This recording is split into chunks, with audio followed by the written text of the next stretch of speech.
ॐ अज्ञानतिमिरन्धस्य ज्ञानाञ्जनाशलाखाय चक्षुरुन्मिलितं येन तस्मै श्रीगुरुवे नमः।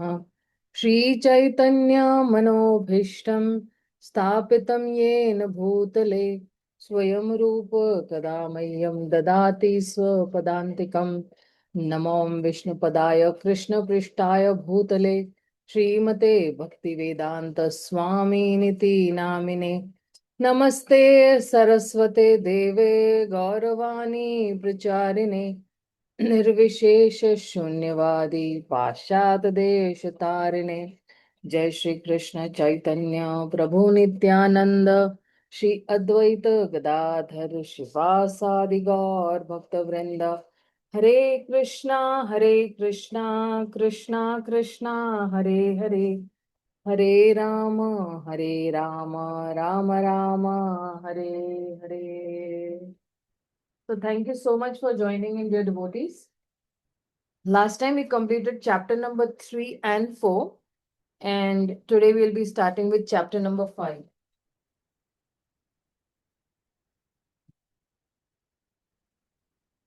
So in chapter number 4, we just saw that eligibility for devotional service, one needs only attraction to serving the Lord, and it is not very stringent.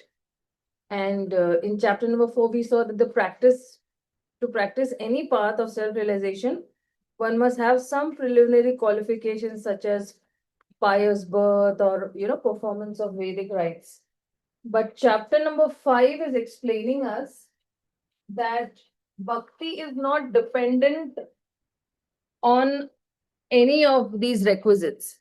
I mean, bhakti does not require some pious birth, or bhakti does not depend on any Vedic duties, or bhakti is not even dependent on varna, ashram, dharma, or anything as such. So bhakti is independent and it is self-sufficient. This is what we're going to see in this chapter. So chapter number 5 is speaking about how pure devotional service is, the purity of devotional service. So devotional service is a very self-sufficient matter, and it does not depend on any material conditions also. It does not depend upon where you are staying, which place you are staying, or whether you are rich, you are poor, you're brahmana, you're a shudra, you're a kshatriya, you're a what do you say, vaishya. So it does not depend on any material conditions. Whether you are in India, you are in America, wherever you are. Okay. So every other process of self-realization depends on external things. Like for example, the Jnana yogis, they need a very peaceful, renounced disposition and a highly developed intellect. So Jnana yogi requires, very calm, peaceful place. Ashtanga yoga is very rigid because one should be a sannyasi, should have renounced everything. In the Bhagavad Gita, 6th chapter, the Ashtanga yoga is explained in deep details, which we have seen. And karma kanda also, yajna can be only successful only if the time, place, and ingredients are flawless. Today we don't have like pure ingredients, pure ghee, or pure chandan, all these things. So yajna can be only successful if a particular place is also very pure, then only that yajna is successful. But in bhakti, it is the only method completely pure from independence on external prerequisites. So bhakti is all about internals. हमारा मन कितना उसके अंदर जो है eager है. How much are we eager to serve the Lord, to chant the holy names of the Lord? So it depends all on our internals. Sometimes even internals might be disturbing. Mind is disturbing, or people are disturbing. Adi Devik, Adi Bhautik. Externally also people are disturbing. Right? So, but still if the mind is, or the tongue is chanting the holy name, still we get the benefit. So, for example, if somebody is chanting and his mind starts wandering, right, which our mind wanders every time when we start chanting or while we are chanting. But the Lord is so merciful that when we are chanting the holy names of the Lord, He's still considering that, this devotee is calling me. I should go. Though his mind is wandering here and there, but I should be going. So, but of course, we try to bring our mind back to the lotus feet of Krishna again and again. But still, even with an unconcentrated mind, also you get the benefit. That is why Prabhupada has, given the title of this chapter as Purity of Devotional Service. Okay. Then bhakti is the independence from the necessity of pious birth. So bhakti yoga is very powerful, and somebody need not wait for, okay, let me take birth in a Brahmana family and then I will begin, pure devotional service to the Lord. So no, Prabhupada is citing one example. He says, Savai Pumsa Paro Dharma, Yato Bhakti Adokshaja, Ahetu ki Apratihata, Yayatma Suprasidati. So, devotional service does not have any material cause and it cannot be checked by any material circumstances, also. What Prabhupada is saying over here is. So, which means what? That bhakti can be done by anybody and without any differentiation or distinction. And bhakti is the birthright or the constitutional occupation of a soul. Somebody will say constitutional occupation means what? That the jiva is meant only to serve the Lord. Bhakti means we serve the Supreme Lord, right? Because loving devotional service to the Lord. So that is the very nature of the soul. The soul cannot live without serving the Lord. So that's how it is said that it does not, bhakti is the constitutional occupation of the soul, uh, is actually doing bhakti or serving the Supreme Lord. So somebody might ask that why can't we do bhakti for material benefits? What is wrong in doing bhakti for material benefits?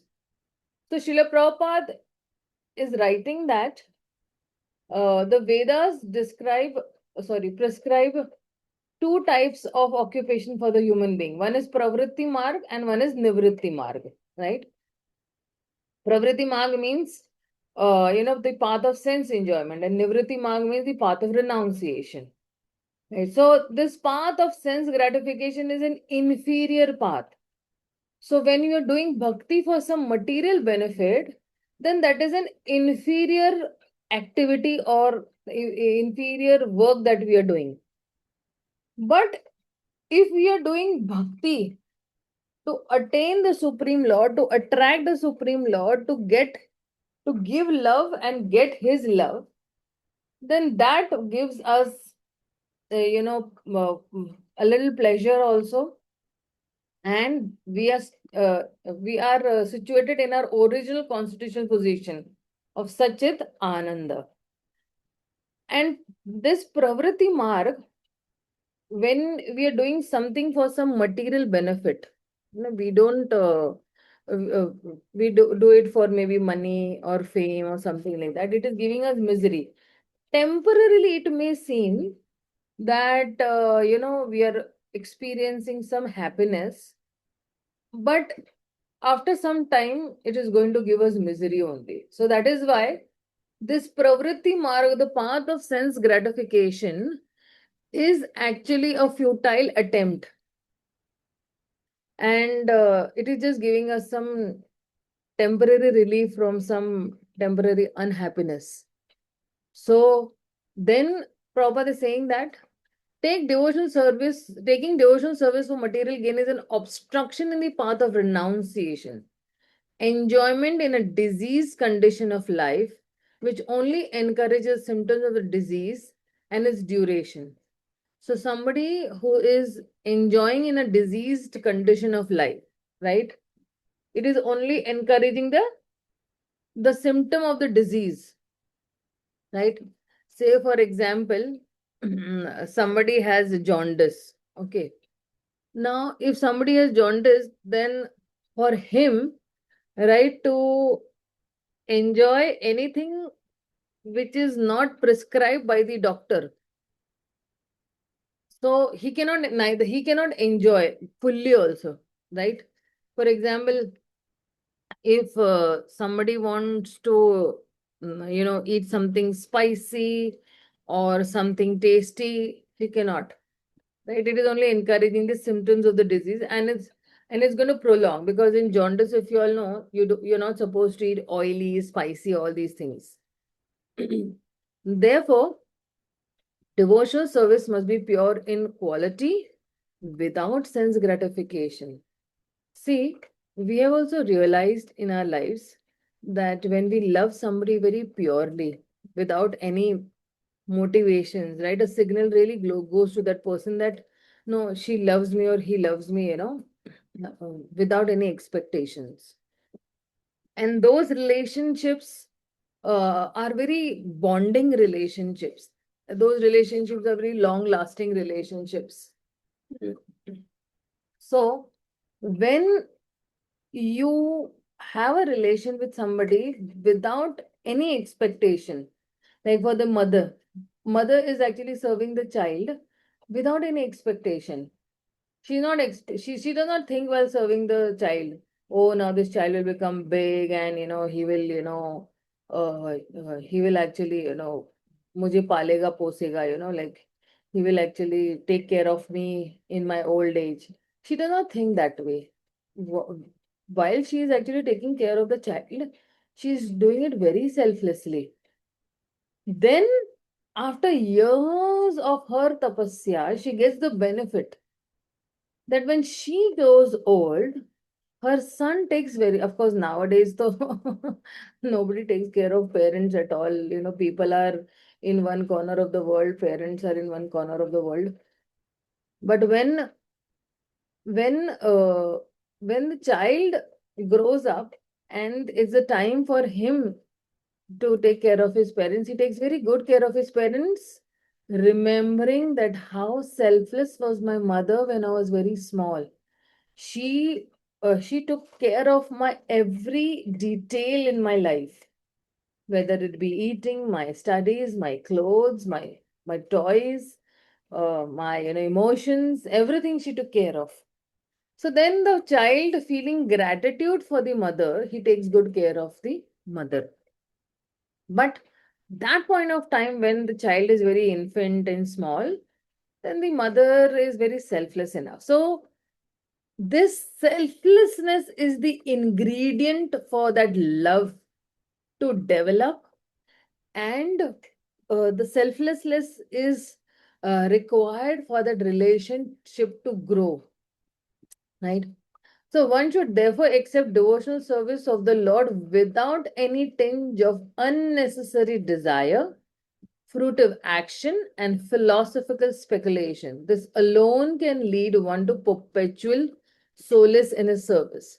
So we don't have to desire, if I, chant 16 rounds, what will I get? Or if I go to the temple every day, bare feet, then I'll get something in return. Or if I study something, I will get, all these. If I study Bhagavad Gita, Bhagavatam, I will get something in return. No, we don't have to actually get into these speculations at all. We selflessly have to love the Lord. Initially, in the Bhagavad Gita, Krishna says that whatever you want, you please come to me. Artho artharthi jigyasu. These people, they go with some desire to the Lord. But Krishna says, still you come to me, because once you come to Krishna, those desires will also die away. Like in the case of Dhruv Maharaj, he had a desire to get a big kingdom, then uh, his grandfather. But as soon as he took darshan of the Lord and he started Bhakti Yoga, immediately all his desires vanquished. He did not have any desire. The only desire that he had was when Krishna asked him to ask a boon, he said that I want the association of your devotees. That was the only wealth that he wanted from Lord Vishnu in that way. Bhakti is independent of Janma, pious birth. So, for example, how it is independent of Janma or a pious birth? Srila Prabhupada says that Srila Bhaktisiddhanta Thakur fought hard to establish that pure devotional service is open to everybody, regardless of birth. So, in 1911, Srila Bhaktisiddhanta Thakur took up a challenge against the pseudo Vaishnavas who claim that birth is their caste, was a prerequisite for preaching Krishna consciousness. So there was a caste conscious Brahmana community. And then they were outraged by Bhaktivinoda Thakur's scriptural proof that anyone, regardless of birth, could become a Brahmana Vaishnava. So they wanted to prove that the inferiority of the Vaishnavas and arranged a discussion. So Srila Bhaktisiddhanta Thakur wrote an essay. And he wrote a conclusive difference between the Brahmana and a Vaishnava, who is a Brahmana and Vaishnava, and submitted it before Srila Bhakti Vinod Thakur. And despite Srila Bhakti Vinod Thakur's, poor health, he was elated to hear the arguments. And then Srila Bhakti Siddhanta Thakur traveled to, Mindapur, where these Panditas from all over India had gathered for this 3-day discussion. And some of them were Smarta Brahmanas. And these Smarta Brahmanas, they claimed that anybody who is born in a Shudra family, even if he is initiated by a spiritual master, could never become purified and perform any Brahminical sevas or duties for worshipping the deity, or he cannot even initiate disciples. And finally, Srila Bhaktisiddhanta Thakur delivered his speech. And he began quoting all Vedic references, glorifying the Brahmanas and the Smarta Brahmanas. They became very much pleased. See, in those days, there was no ego as such. That such a small child or such as this, he's defeating us, and even if he's right, they will prove him to be wrong. It was not like that. People were still honest enough to accept the truth. Nowadays, people are not very honest enough to accept the truth or think good or being a well-wisher of the others. Like just yesterday in the parliament that we saw, that though the bill was for women's, women's quota 33%, but the opposition did not want it because of their own, agendas that they had against the BJP. But in those days, people were very much, honest enough to accept the truth. And that is why these Smarta Brahmanas, they became very much pleased. So Srila Bhaktisiddhanta Thakur, he proved that from the scriptures that even if somebody is born in a Shudra family, but he has the qualities of a Brahmana, then he should be, given that same honor as good as a Brahmana, whether he is born in a Shudra family or a Chandala family. And if somebody is born in a Brahmana family but is acting like a Shudra, right? If you see that someone who's born in a Brahmana family, he's smoking cigarettes or he's smoking and drinking liquor, right? So then he's not a Brahmana. Brahmana means what? Pathana Pathana Karna. What he studies also and he teaches also. But whatever he's studying or whatever he is preaching, it should be according to what he's following. ऐसा नहीं है कि he is preaching something and he is following something. It shouldn't be that way. Brahmana means walking your talk. So that is why if you see in the Bhagavad Gita, where Krishna in the 18th chapter, he says that what are the qualities of a Brahmana? Samodamastapasaucham shantir arjavam evacha jnanam vijnanam astikyam brahma karma swabhavajam. So he's saying that peacefulness, self-control, austerity, purity, tolerance, honesty, knowledge, wisdom, and all these, being religious also, these are very swabhaviki characters. Swabhavajam. Swabhavajam means bahut swabhiki, very naturally. These qualities are there in a Brahmana, right? And if these qualities are not as, these qualities can be developed also under the guidance of the spiritual master. So, when we take Harinam, na, so from Harinam to Brahmanization, this is the time where we are developing all these qualities: quality of peacefulness, quality of tolerance, purity, honesty, knowledge. We are, developing knowledge also. When we are studying the Shastras, that time we are getting knowledge also. So then once these qualities of Brahmana are inculcated, or we start developing these, or we start practicing these qualities, so then jo hai, we can be said a Brahmana. Okay. Then Srila Bhaktivedanta Thakur was congratulated by the president of the conference, and thousands thronged around him. It was a victory for Vaishnavism. Now, if you see that, just give me 1 minute, okay?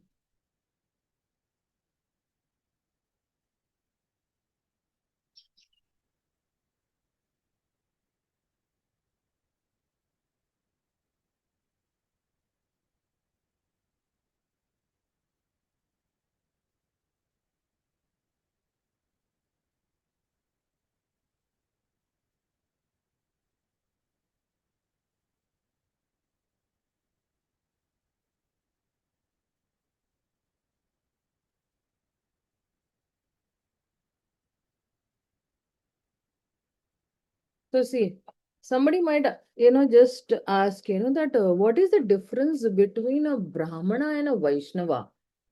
So, in the Srimad Bhagavatam, I don't remember the reference, but I remember reading it, that a Brahmana is, uh, wow. A Brahmana is actually in more in the mode of goodness. And he's more towards, impersonal Brahman, and of course, he's in this material world, and he is situated in Sataguna. But if you see a Vaishnava, why is a Vaishnava superior or considered above the Brahmanas? Is because the Vaishnava is a surrendered soul to the Supreme Lord. And a Vaishnava, he transcends these three modes of material nature, So, of course, Brahmana is considered to be the highest social class, but a Vaishnava is also superior to Brahmana because the Vaishnava's knowledge does not only include impersonal Brahman, but also a very high stage of realization, which is service to the Supreme Lord. So, this Brahmana has Brahman realization, but a Vaishnava has Bhagavan realization. So, Brahmana, he understands Brahman. He thinks that, the impersonal aspect of the Lord is only the absolute truth. But a Vaishnava has understood that the Supreme Lord does not only have an impersonal aspect, but he has a personal aspect also. And that is why the Vaishnavas, they are more superior to the Brahmanas, or Vaishnavas are beyond the three modes of material nature, and they are in Shuddha Sattva level. When you talk about pure Vaishnavas, okay.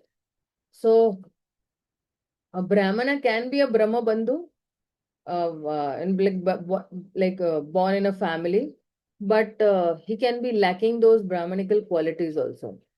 And if they lack that qualification. And a Vaishnava, he is more recognized by his devotion, whether he's taken birth in a Shudra family or any family, and that is why he is considered higher than a Brahmana also. So see, Vaishnava is automatically a qualified Brahmana. Like inside a 100 rupee note, you will have a 10 rupee note also and a 50 rupee note also. But a Brahmana will not necessarily be a Vaishnava. So the perfection of a Brahmana is to become a Vaishnava. And if you see, like, example may actually, if you see these in Krishna Leela, 10th canto, may these wife of these Yajnik Brahmanas. So the Yajnik Brahmanas were more advanced, right? Sorry, the Yajnik Brahmana Patnis were more advanced than their husbands. Why? Because they were completely surrendered to Krishna. Uh, Despite being not initiated Brahmanas, these ladies, these Brahmanis, they were having the highest level of devotion to Krishna, and uh, they, the Brahmanas, their husbands, had theoretical knowledge, but the wives, they had realized knowledge, right? So that is why, if you say, Prabhupada also said that Vaishnava is a superior to Brahmana, because Brahmana knows that he is Brahman and he is not matter. But Vaishnava knows that he is not only a Brahman but also an eternal servant of the Supreme Lord. And we know that, there are two types of Brahmanas. There are Brahmana Pandits and Brahmana Vaishnavas. So Brahmana Pandits are just scholars, they can defeat. But Brahmana Vaishnavas are those whose knowledge is leading to devotion, and their goal is to please the Supreme Lord. So that is why, if you see in our ISKCON also, we have Brahman initiation, right? And we are taught that we should have these Brahmanical qualities. But ultimately, our aim is to actually please the Supreme Lord and serve the Supreme Lord. Fine. That is why a Vaishnava is superior to a Brahmana, right? So how is bhakti independent of janma or pious birth? There is a second example.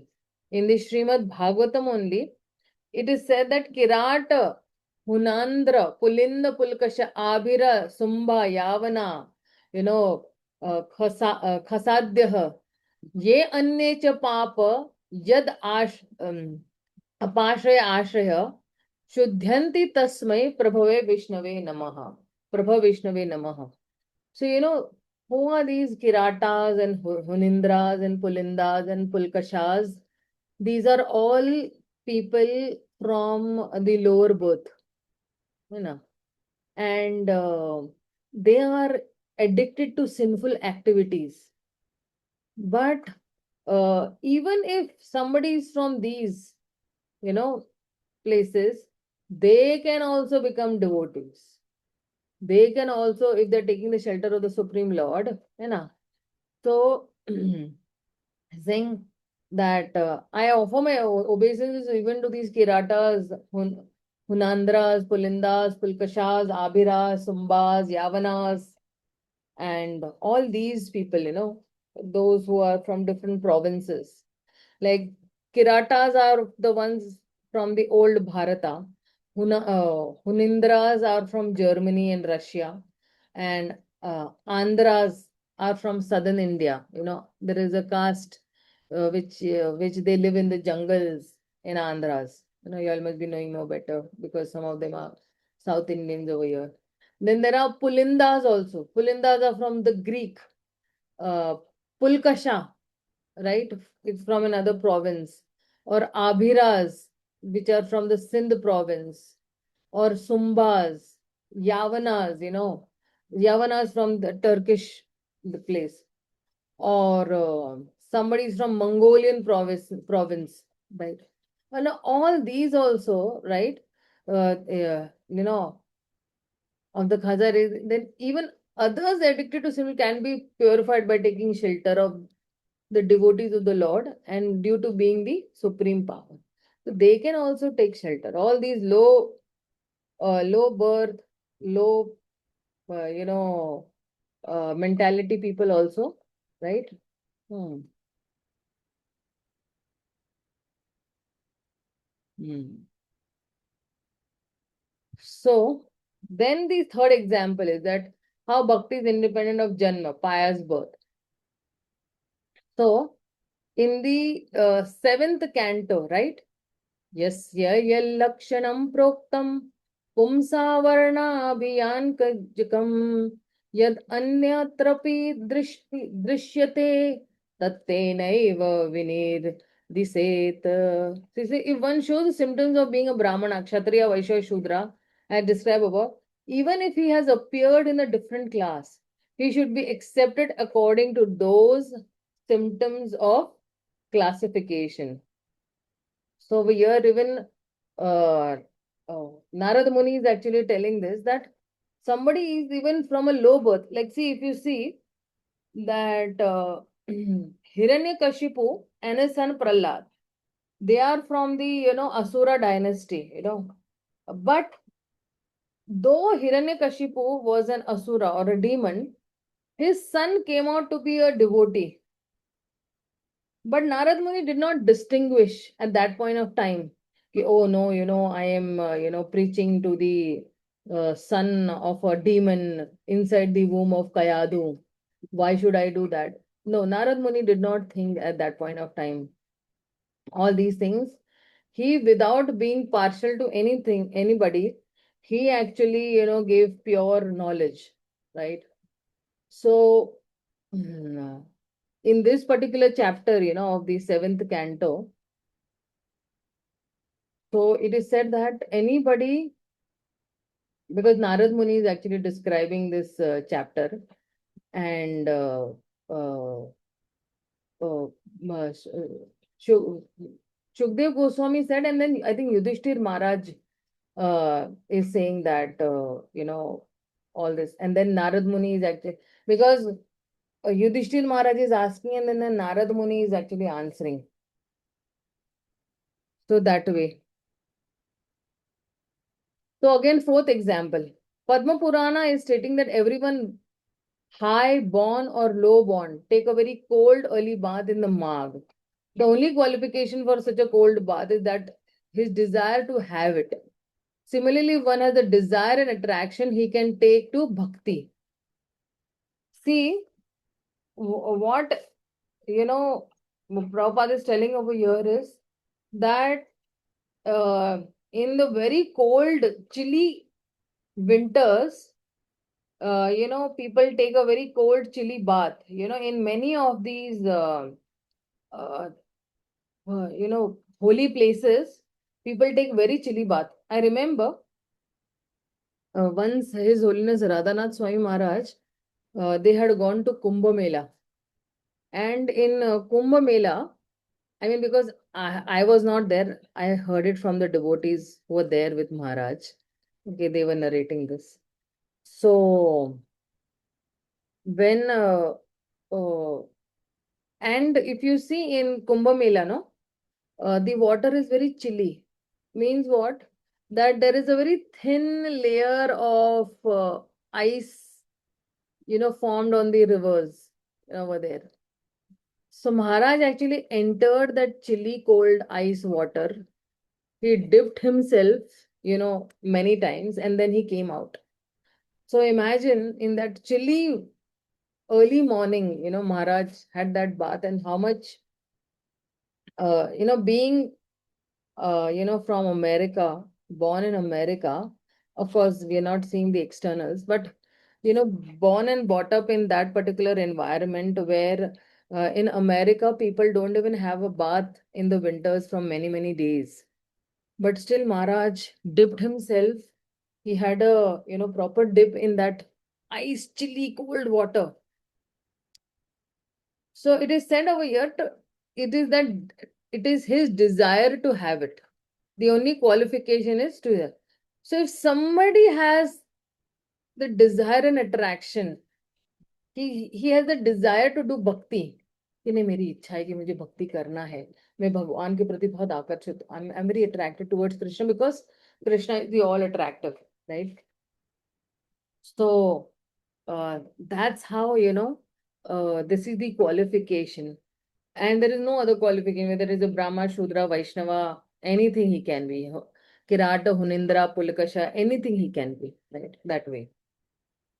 So, two qualification. What is one? My intense desire to chant the holy names of the Lord, and my attraction for following the principles, or my attraction towards Krishna. See, when somebody is attracted to somebody, no, then he automatically does whatever is required for that relationship to blossom or develop, right? So if somebody loves Krishna, then he will follow all. And if he does not, then, he gets attracted to something different only. So it is said that attraction and this desire, these are the two keys. Okay, let's see the other one.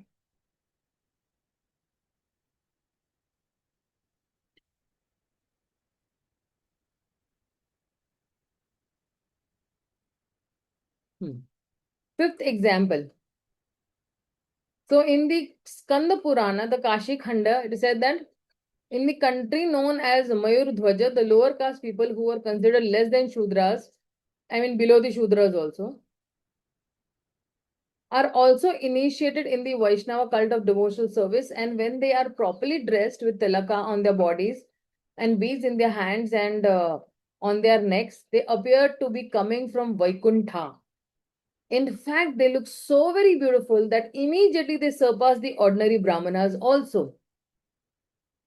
So see, uh, uh, I remember, when the first time when I, entered in in ISKCON, and I saw these foreigners, the men especially, that they had shaved their head, they had one shikha, they had very nice clean dhoti kurta and all, and I was thinking, oh my God, these people, these foreigners, they look like, Vaikuntha people, as if they have come from Vaikuntha.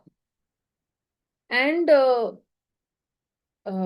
because I only knew till Vaikuntha, means I did not know that there is above the Vaikuntha, that time there is Goloka, Vrindavan also. I only knew till Vaikuntha. Because my mother used to always tell about Vaikuntha planets. That's way. So, uh, so anybody who's born in even in a lower family, even if they take up to the Vaishnava cult, okay, they are also, you know, they can also reform themselves. Like, if somebody is not having a bath for maybe 10-20 days, but they can also, take up the devotional service, have bath thrice a day, dress up nicely, good tilak, beads, kanthi, and they look like Vaikuntha people as such. So, um, that's how, bhakti is not dependent on any janma also. Even some outcast people also, they can also, receive initiation from a bona fide spiritual master, and they can also do bhakti that way. Let's go to the next. Okay, the sixth example in Hari Bhakti Vilas. There is an example given over here of the bell metal. When the bell metal is mixed with mercury, is transformed to gold, a person, even though not golden pure, can be transformed into a Brahmana or Dvija simply by the initiation process. So, see, why is that initiation process there for us? That I am actually, bell metal, Ashtadhatu. And to make, to purify me, what happens is that the spiritual master, he chants some mantras. And that's how a bell metal person like myself, okay, when mixed with the kripa of the spiritual master, can be transformed into a pure devotee, right? Of course, there is a process. You cannot become a pure devotee overnight, because in that you have your desires, your inclination towards the Supreme Lord. So that's how Prabhupada is also explaining that the powerful sages could drink mercury and bell metal, and then with their urine, gold used to come out. This was the, power of those sages. This is what Prabhupada is saying over here. Let's go to the next.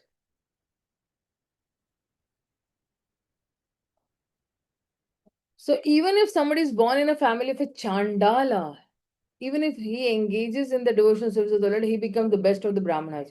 But even a Brahmana who is devoid of devotional service is on the level of the lowest dog eater.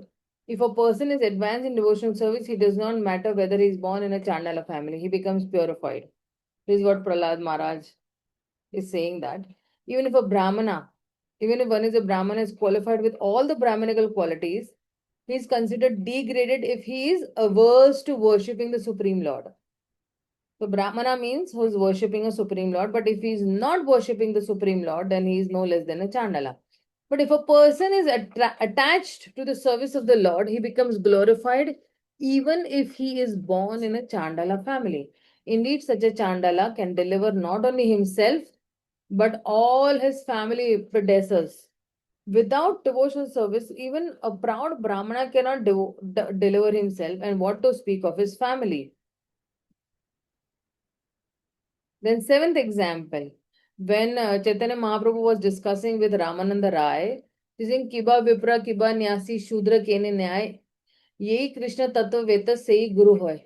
So, whether one is a Brahmana, Dhanyasi, or Shudra, regardless of what he is, he can become a spiritual master if he knows the science of Krishna. So, now, this is actually the second part where bhakti is, independent from Vedic dharma. Previously it was from pious birth, but over here now it is Vedic dharma, second one.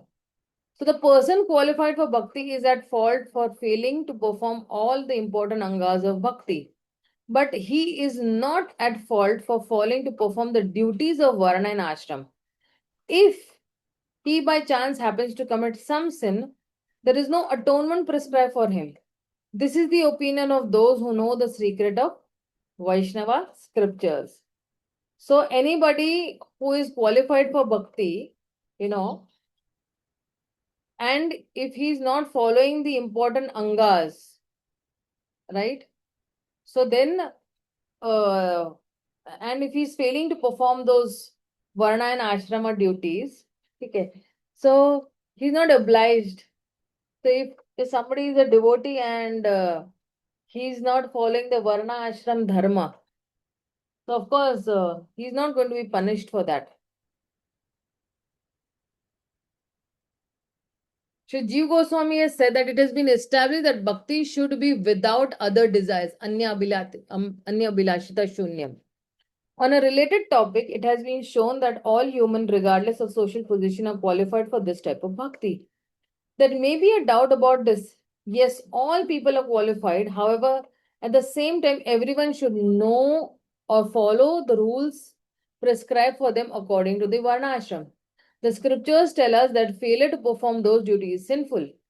If they do not perform their prescribed duties, all people will be engaging in sinful activity. That being the case, how can they become pure if they are sinful? By doing atonements, will performance of the undone duties be accomplished? In response to this doubt, the author then answers with this verse, introducing it moreover, api chetu suduracharana, api cha. The angas of bhakti here means the essential angas of bhakti, the five potent angas.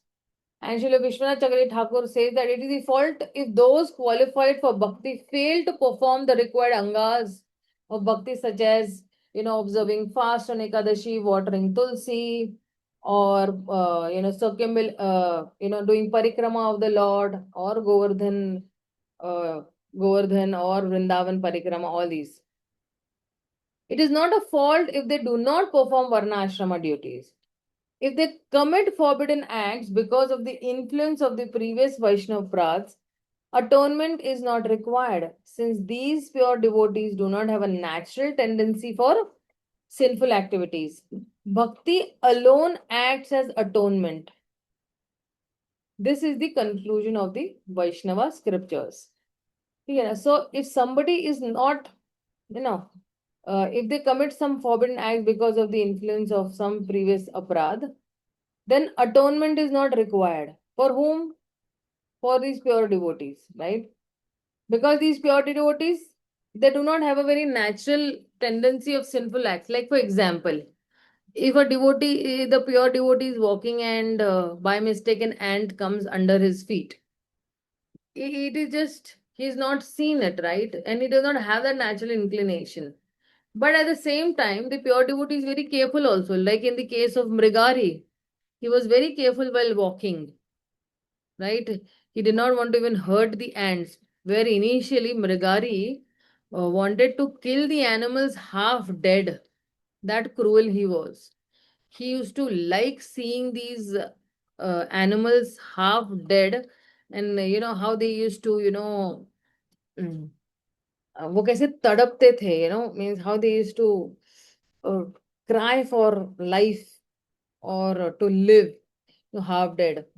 So that's how, from that stage, Mrigari came to the stage of even not hurting an ant. Otherwise, who will know? कि अरे ये ant जिंदा है, मर गया है. But he did not even want to hurt an ant also. That level of devotional service Mrigari had. So Shri Jiva Goswami is saying that one who has thus given up all other engagements and has taken a full shelter at the lotus feet of the Lord is very dear to the Lord. And if such a surrendered soul, he accidentally commits some sinful activity, right? So the Lord who is seated in his heart immediately takes away that reaction also.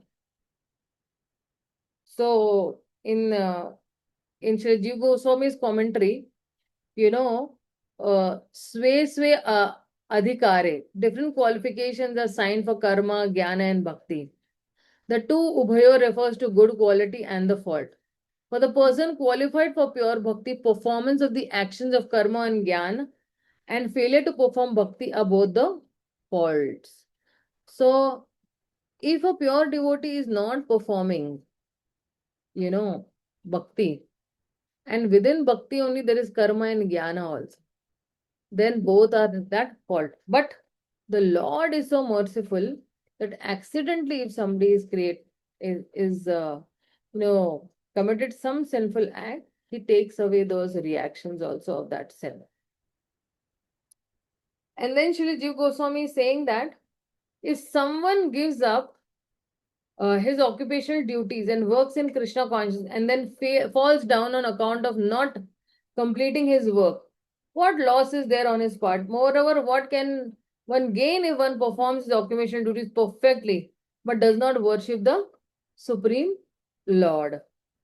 So, in this case, also, if you see, when in chapter 5, when Narada is actually instructing to Srila Vyasadeva, he is saying this only, that for one who has actually taken his material occupations to engage in some devotional service, he may sometimes fall down in some immature stage also. But there is no danger because he is an unsuccessful person. But if a person, right, what gain if one performs his occupational duties perfect but does not worship the Supreme Lord? So, in the purport to that, Srila Prabhupada is also saying that uh, see, every person is actually, having some duties. Somebody has family duties, society duties, country duties, some humanitarian duties, and demigods also have some duties as such. But if one does, and he becomes successful also in these duties, right?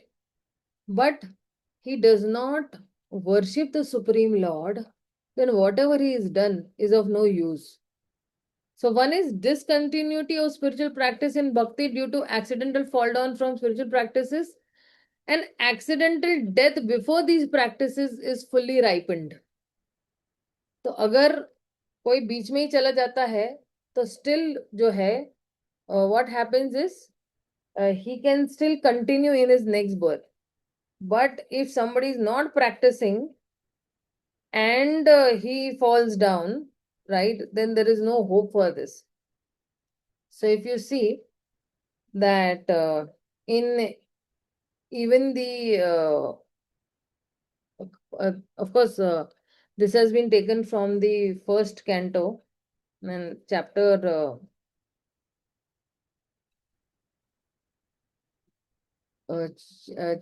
2 of sorry, it is nectar of instruction, uh, first chapter, second this, and 66th is what is being said over here.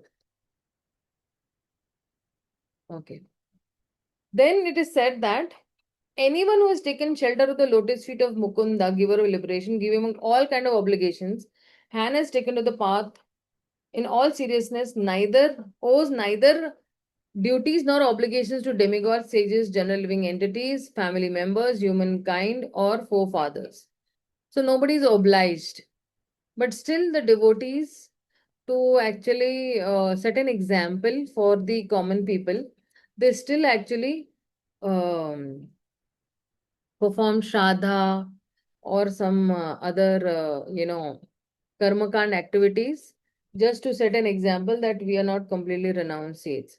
So what is Jiva Goswami saying this? That giving up all obligations here means that the devotee rejects the distraction of one's attention caused by thinking that Indra or Chandra must be worshipped. Having surrendered Sharanam Gataha, that person has destroyed all prarabdha karmas and consequently destroys being situated in Varna Ashrama, since he has no material gunas. That person is no longer obliged to perform regular Varnashrama duties. Duties of a Brahmana, duties of a Kshatriya, duties of a sannyasi, duties of a Grihastha. He is no longer obliged that way. Okay.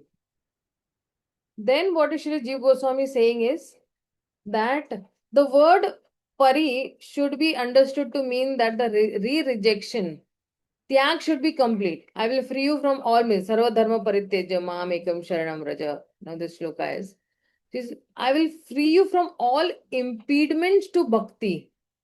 है ना? When you give up all the dharmas and then you surrendered, then I will free you from all the impediments to bhakti. आपकी भक्ति में जितनी भी रुकावटें हैं, I will, free you from that. There is no sin for them because those with faith in bhakti give up the duties of dharma by the order of the Lord. So Krishna is over here saying sarva dharma parityajya. You know, uh, please give up all the dharmas. Dharma of being a father, dharma of being a mother, brother, sister, prime minister, teacher, doctor, engineer, all these dharmas. You give up, and your only one dharma is to serve the Supreme Lord. The soul's eternal dharma is to serve the Supreme Lord, right? So it is that inherent nature of that soul. And Krishna is saying, I will free you from all those sins or the impediments to bhakti. And there is no sin for the devotees, because those who are having faith in bhakti, they will give up, all these duties of dharma by the order of the Lord. So now the Lord is saying that. That is where we give up. Okay. Then over here, ahead is saying that And the 11th canto is said that one who has thus given up all the other engagements and has taken full shelter of the lotus feet of Hari, the Supreme Personality of God, is very dear to the Lord. Indeed, if such a surrendered soul accidentally commits some sinful activity, the Supreme Lord, who is seated within everyone's heart, immediately takes away the reaction to such sin. And Shri Jiva Goswami is saying, the one who has given up the thoughts of worshipping anyone else, है ना, Tyaktanya bhavasyah. So one who has affection for the Lord and is worshipping the lotus feet, even if suddenly by chance he commits sinful action, the Supreme Lord situated in the heart purifies all of that. So, if one who has given up the thoughts of worshipping anyone else, I'm not going to worship any demigod, I'm not going to worship any person, I'm not going to worship, I'm going to only stick around to the lotus feet of Krishna, then in case if some chota mota sin, because he does not have the sinful inclination or sinful tendencies, but by chance if he commits some sinful action, then the reaction to that action, Krishna will purify that. Okay. And then we have the angas of bhakti. So in Hari Bhakti Vilas, we have many innumerable angas of bhakti that are mentioned. And the most important angas of bhakti, that will be actually, said. So we'll just go to the angas of bhakti, because that constitutes from 72 till 96 shloka is only the angas of bhakti.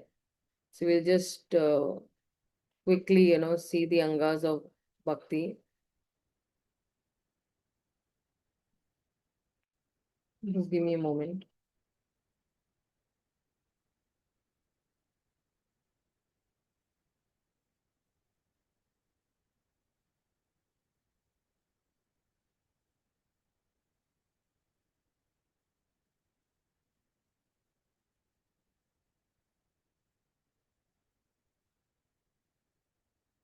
Yeah.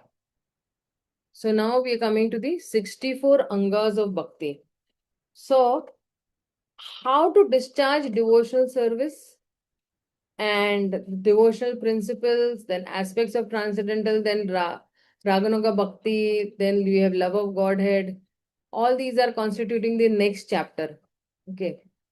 So Bhagavad Bhakti Bhed, then you have all the laharas, Samanya Bhakti, Sadhana Bhakti, Bhava Bhakti, Prema Bhakti. And then definition of Sadhana Bhakti we have just seen. Give me a minute, okay.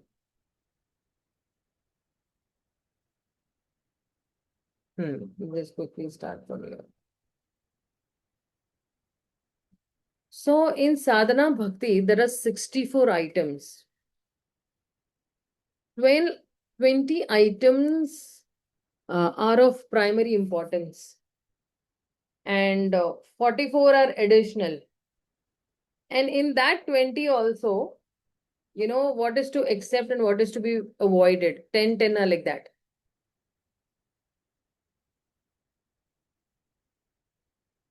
And under 44, then there are some items of sadhana bhakti, and in that also, what are the most 5 potent or effective items of sadhana bhakti? That will be, discussed as such.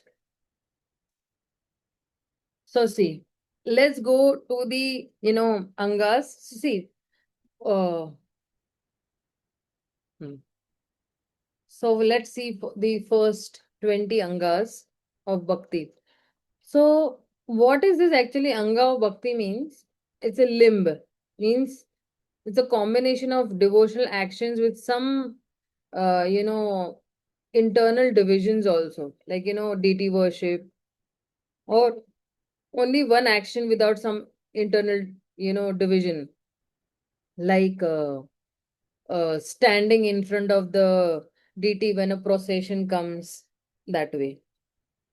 So the first anga is Guru Padashre, taking shelter of a bona fide spiritual master, which we all are trying to take the shelter of a bona fide spiritual master. Then receiving initiation and learning how to perform bhakti, serving the Guru with respect, following the scriptural rules in the footsteps of the acharyas, inquiring from the Guru how to advance in Krishna consciousness, giving up material enjoyment to please Krishna and get his mercy. See, material enjoyment means what? That somebody who is trying to enjoy through his material senses, right?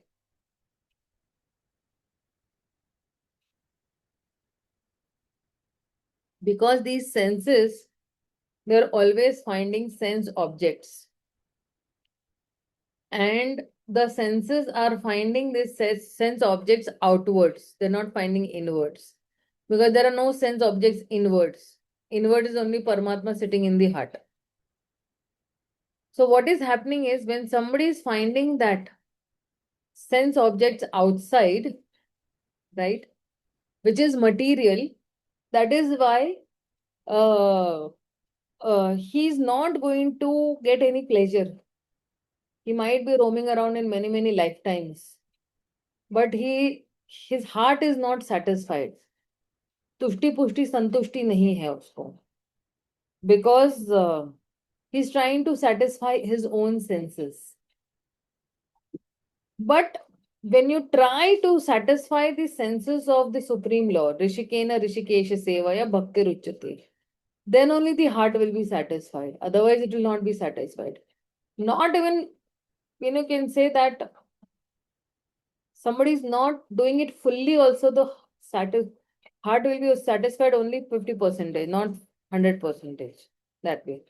So when you say that giving up, material enjoyment or giving up this bhogadi tyag, so and get Krishna's mercy means only that we try to serve the senses of Krishna and not our own senses for sense gratification. We try to, and that is why, who is a Sthita Pragya devotee? That who knows how to use his senses in the service of Krishna very perfectly. Because when Arjuna is asking Krishna about the characteristics of a Sthita Pragya person, uh, uh, he's saying Ka Bhasha, what is his language? Kim Asita, how does he sit? Kim Vrajeta, how does he move? Right? So then Krishna is actually explaining him that how does he move? How does he sit? Sitting doesn't mean only the action of sitting, but how is he restraining his senses? And then Krishna gives an analogy also that just as a tortoise, he will retract all his limbs. So even if a very huge elephant will also come and stamp the tortoise, the shell is not going to break. So even if there are some allurements for that particular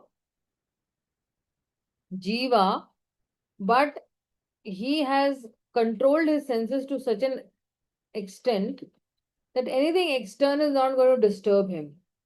He is completely protected himself, like a shell. Protection means what? He's taken the full shelter of the holy names, Guru, Sadhu, and Shastra. And that is why anything huge as an elephant also cannot shake up his consciousness. Then the seventh, he's saying that residing in holy places like Vrindavan, Dwarka, or Ganga, right? And the eighth, he's saying that accepting what is only necessary for body or dealing with material body only as necessary. ना जितना जरूरी है, you actually interact with your how much is required for the body. Like for example, what is necessary for keeping the body healthy? Food, clothing, and shelter, right? roti kapda makan, right? And how you going to deal with the body only for necessary. Like for example, I want to walk down to the temple, so I will use my legs. I will not use my legs to go anywhere else, right? To a non-devotional place. Or I'm going to use my hands to serve the Supreme Lord. I'm not going to use my hands in harming somebody, or I'm not going to use my hands for any other sense gratificatory things as such, right? And how much is necessary? My eyes will not run around anywhere else, but my eyes will run to the Shastras, my eyes will run to the beautiful darshan of the Lord, and not anywhere on the television or YouTube or Twitter or Facebook or whatever nowadays they have, Instagram and all that, right? And then the ninth is observing Ekadashi Vrata, to observe fasting. Worshipping sacred trees like banyan, amalaki. When we are worshipping, these sacred amalaki trees and all, this is one of the limbs, right? Banyan tree and amalaki tree, we circumambulate also. Okay, in why, because in these trees, the Lord Vishnu is personally residing, and that is why we are doing these. We circumambulate or worship them. Then the 11th is uh, to not associate with those who are opposed to the Lord. That Sanga Tyago, Satovritti, that way. And then the 12th is um, somebody should not be attached to making too much of disciples, or those who are not interested in bhakti, unko, उपदेश देते जाएंगे, instructing those who are not interested in, bhakti. Then is not being enthusiastic for huge undertaking. Huge undertaking means what? That, huge houses or costly temples, all these things that way. And then is avoiding the study of useless books in order to earn a living or to defeat others in useless arguments. Means what? We should not study too many books, useless books, okay? Somebody is, studying very much, studying many useless books just to earn a livelihood, or to defeat somebody in, useless arguments. Nowadays, what has happened is that many people are on Facebook and Twitter and Instagram and all that. And then if you see, many things are there on politics also. So some people, what they do, they try to defeat, because if somebody is, favoring one party, and somebody is written against that party, then they'll try to defeat. So we don't have to do all these things. Don't waste our time in all these things, right? And 15th is we should not feel miserable in any material circumstance. कि अरे अभी बहुत दुख आ गया है and all.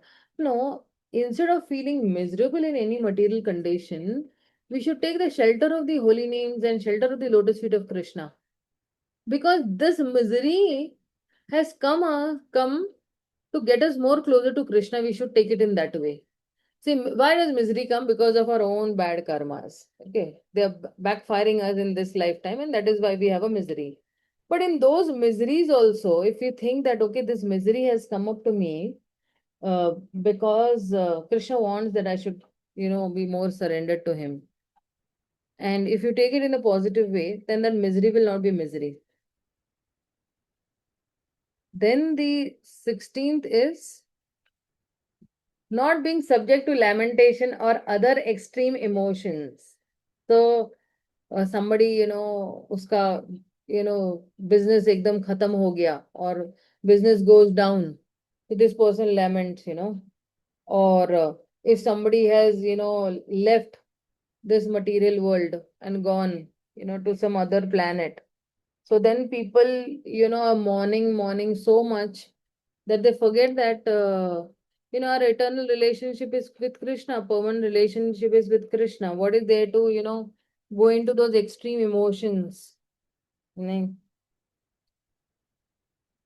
And then not showing disrespect to devatas.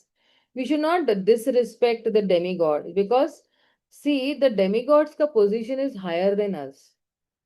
They have a better life, and they have a better chances also to, go back home, back to Godhead.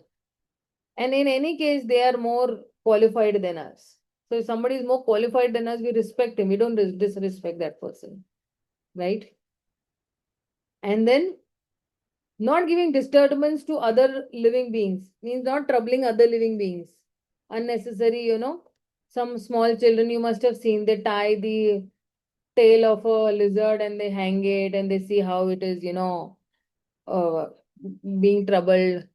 Or some children have this habit of collecting butterflies in a jar, so not giving disturbance to other living beings.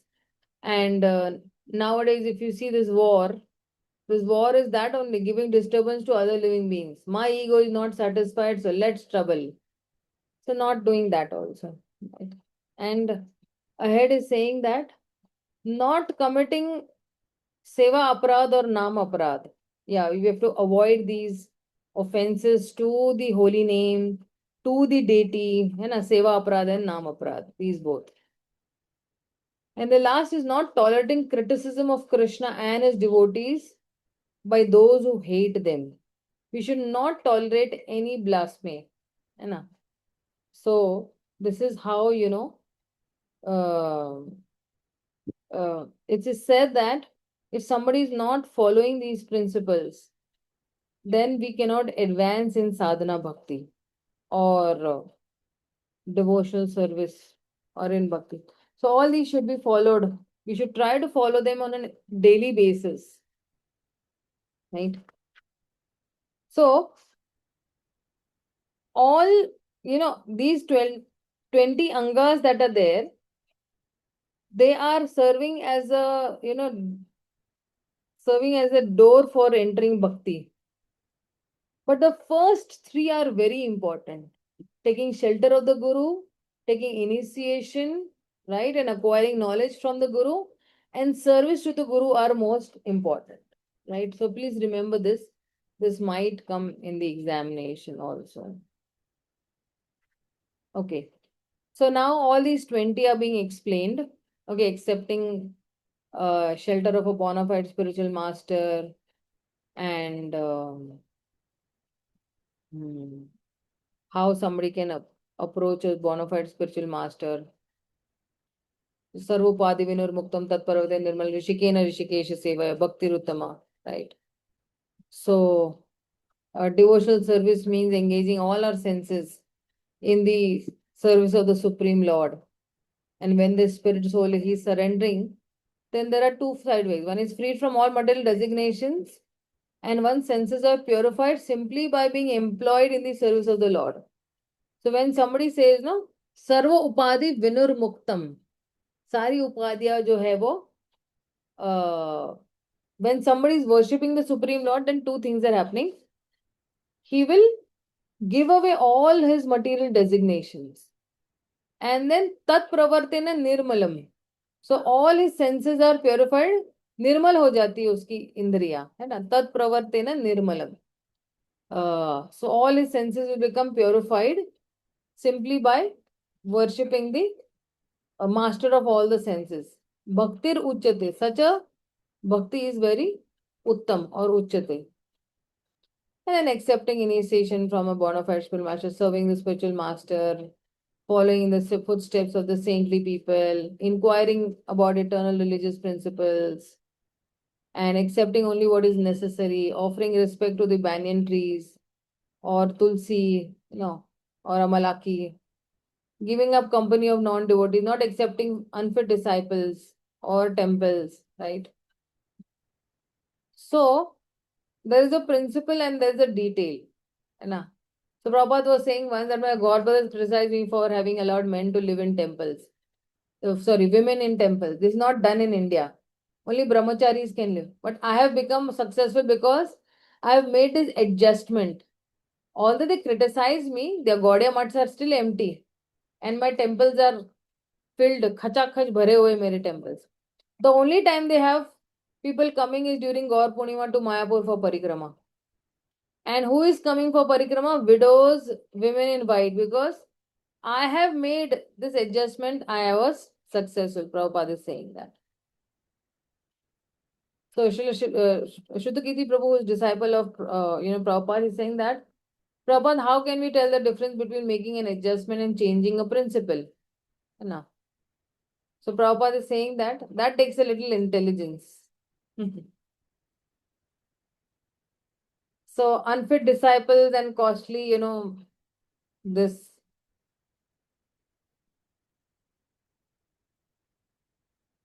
No, we should be very straightforward in our dealings. We should not be, compromising. Certain angas we don't. No. So now, if you see, the remaining 44 angas is for 11 items is for body, 5 is for voice, taste, smell, touch, sight, hearing. Because these are all 5 Gyanendriyas and Karmendriyas. And this is for them. And out of that, 5 are most important items which are repeated. Right.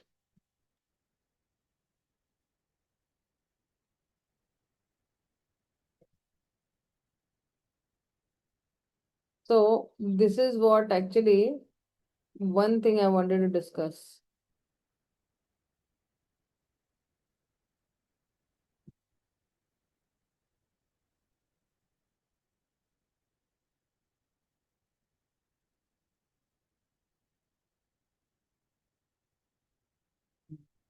If one's heart does not change, tears do not flow from his eyes, his body does not shiver, and his bodily hairs do not stand on end. As he chants the Hare Krishna Mahamantra, it should be understood that his heart is as hard as iron. This is due to his offenses at the lotus feet of the holy name. तो आप सोचिए, अगर हमने offence किया है holy name के प्रति या डिवोटीज के प्रति, then eyes will not be filled with tears. So that does not mean that tomorrow onwards we start, or today onwards we start, artificially crying. Not that way. It should come natural.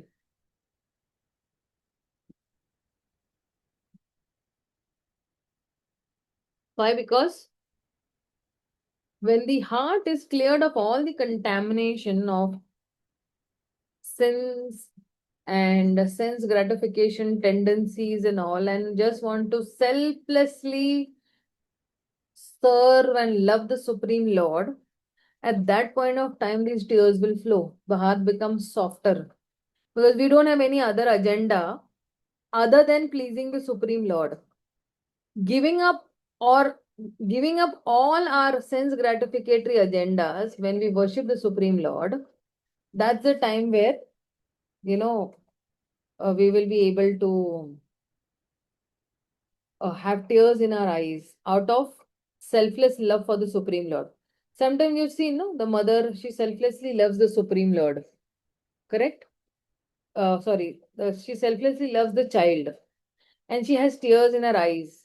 Out of affection, she has tears for her child. And those only tears of affection are required for us. But when we love selflessly, then we'll have these tears. Otherwise, we won't have these tears. Sometimes the Mahabhagavata does not manifest such symptoms as tears in the eyes, whereas sometimes a Kanishta Adhikari displays them artificially. This does not mean that the Kanishta is more advanced than the Mahabhagavata. The test of real change of heart takes place when one chants Hare Krishna, is that one becomes detached from material enjoyment. So see, if we also want to test how much am I advancing in spiritual life, right? So I should test कि how much tendency do I have for enjoying these material or sense objects, or how much desire do I have still for sense gratification. So to the degree I do not want to enjoy materially, to that degree I will advance. जितना जितना आप त्यागते जाओगे इस भौतिक इंद्र तृप्ति को, है ना, material sense gratification को, how much ever you will give up. And see, one is to give up and one is to accept. So if you are giving up something, you have to accept also something, right? Then only there'll be a balance. Otherwise, only giving up does not suffice the problem. So when you are giving up material sense enjoyment or sense gratification, then what are you accepting? You are accepting the chanting of the holy names of the Lord. And that's how the heart becomes purified. Then you don't feel like enjoying more. See how that equation goes, okay? I am enjoying material life, I feel like enjoying more. But when I'm becoming detached from material enjoyment and I'm chanting the holy names of the Lord, I become more detached from material enjoyment. Detached होते जाते हैं. Daily जैसे जैसे I keep on chanting, I actually become detached from material enjoyment. Now you have seen in your own lives how much previously we used to, waste money, and how much are we utilizing money now in Krishna's service. पहले हम लोग uselessly people used to go shopping and roaming here and there in some cities or countries and all, for picnics and parties and everything. But after they became devotee, they realized, oh, this money, this enjoyment, I shouldn't be enjoying with my senses. Krishna's senses should be actually given happiness or enjoyment. And that's how this equation works. So, okay, I stop over here. If somebody has any questions, queries, doubts, you can definitely ask me.